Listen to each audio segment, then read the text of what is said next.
Hello friends. I would like to start the daily summary for March 17 by reminding you that 31 years ago, on March 17, 1991, a referendum was held on the preservation of the USSR. On the territory of the Ukrainian SSR, 78% of the population spoke out for the preservation of the USSR, and, as you can see on the map, only residents of the city of Kyiv and Galicia were against it for the most part. Moreover, in Kyiv the advantage was small, in Galicia, judge for yourself, and you can draw conclusions about who formed the leadership of Ukraine in Soviet times, the leadership, those who lived in Kyiv, and the mood of Galicia itself in relation to the rest of the population Ukraine. Now to our current news.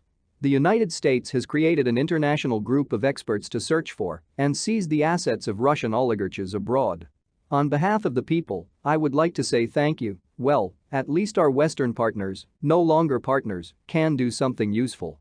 The news that the Donetsk People's Republic has liberated 95% of its territory from Ukrainian units is a fake. Military leader Edward Bassarin spoke about 95 settlements that were liberated. A refugee from the city of Marinka says, here is a quote from the video, "They, in the sense of nationalists, came and set up tanks, and we hid, so that we would not be shot down. Departing from the bomb shelter, they smashed the drama theater. The children were walking, everyone was hysterical.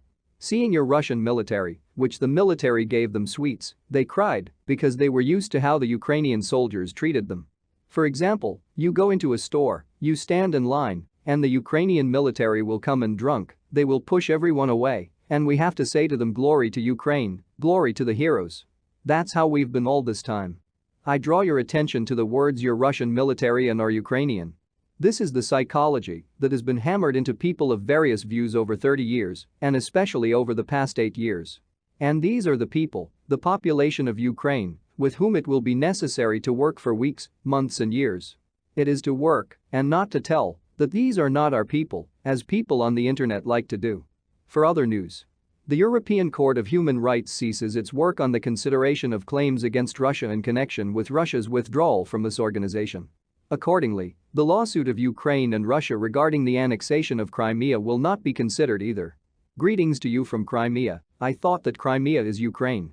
China opposes US sanctions against Russia, opposes sanctions that destabilize the world market, and will protect the interests of its enterprises. Quote, we will never forget who blew up our embassy in Yugoslavia, and we do not need lectures from a violator of international law. This is a quote from China's official position.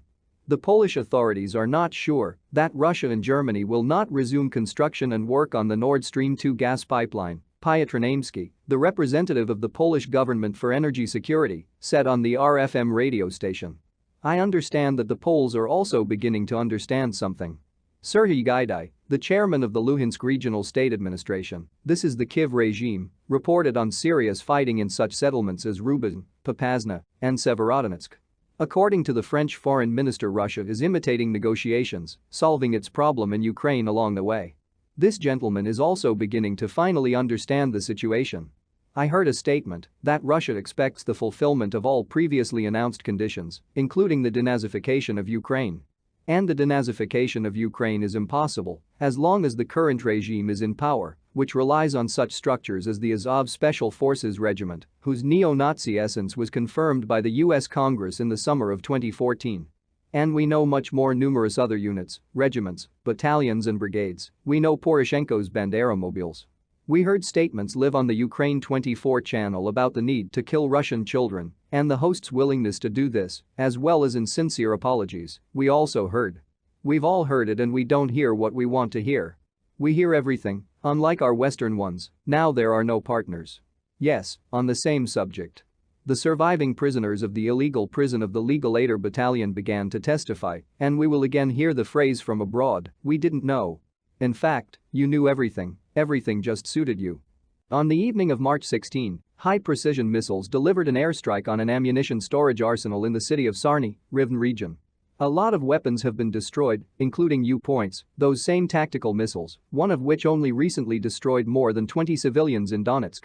According to the Russian Ministry of Defense, an offensive is underway to liberate the village of Marinka, Slavno, and Stepno in the DPR. The advance in a day was 4 kilometers, where the area, which had been fortifying for 7 years, was being broken into. In the Lugansk region, street fighting is taking place in the area of Severodonetsk and Rubizhne. This information coincides with the statement of the Ukrainian side. In addition, Kanashenkov said that 3 helicopters and 3 Bayraktars were shot down.